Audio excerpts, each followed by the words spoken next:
Nathan Alban can bring us right up to date with the local COVID numbers. Morning, Nathan. Good morning. Thank you for being with us. And to cheer things up slightly, I would like to tell everyone you're wearing a pink shirt and a matching face mask. Got to do it in style, Louise, don't you? Exactly. Let's just style this Christmas out. So, back to reality. COVID patients, how are we looking locally? Yeah, well, new data out yesterday show 121 COVID patients across Cambridgeshire's hospitals. That data's as of Tuesday. Now, yeah, you mentioned this is nowhere near the January peak of over 600. The most recent big peak was at the start of November when we had 176 COVID patients. So that number trickled down through the month of November, down to 108, but it's been creeping back up during December, now to 121. That includes 68 across the Peterborough, Hinchinbrook and Stamford hospitals and 41 at Addenbrooke's in Cambridge.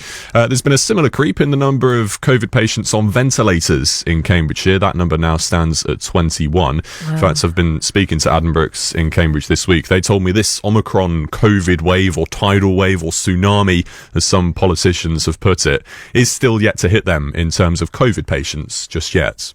And what about, I mean, you mentioned there the new wave that we're expecting. Do we have the specifics, the forensic details about Omicron in Cambridgeshire yet? Yeah, still not enough data ultimately, because it's important to remember the true number of Omicron cases is likely to be a lot higher than the number of confirmed cases so far.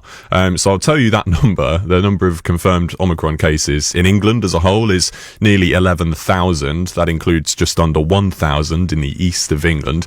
But how does that translate to the all-important hospital admissions? Well, nearly 11,000 Omicron cases in England, only 16 confirmed Omicron hospitalizations so far, and just the one death so far as well. But that is the key, so far, because bear in mind it's still, less than 3 weeks since the first Omicron case was confirmed over here, and naturally it takes a bit of time to spread and even more time to end up making people seriously ill and forcing them to hospital. So pretty much we're in the middle of a big lag right now, and we'll have to keep an eye on these data, and it looks like it's still too early to say how severe it is. So fingers crossed the vaccines and lots of people having already had the virus as well will give enough protection against severe illness from Omicron. And what about COVID infection rates in the county in general?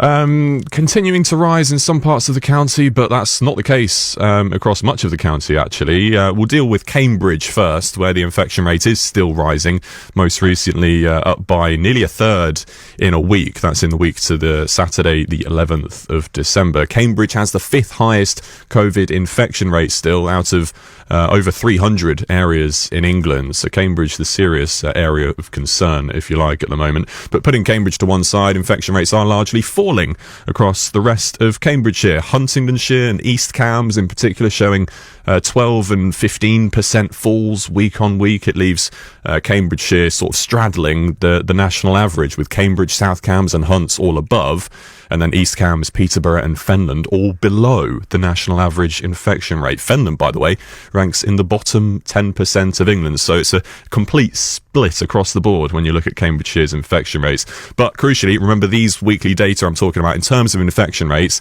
they take us up to Saturday the 11th of December. Now this is before we've seen this week back-to-back record daily COVID case numbers, so I think it's safe to say we can expect these infection rates to follow suit and rise in the coming days. Nathan Alban, thank you so much.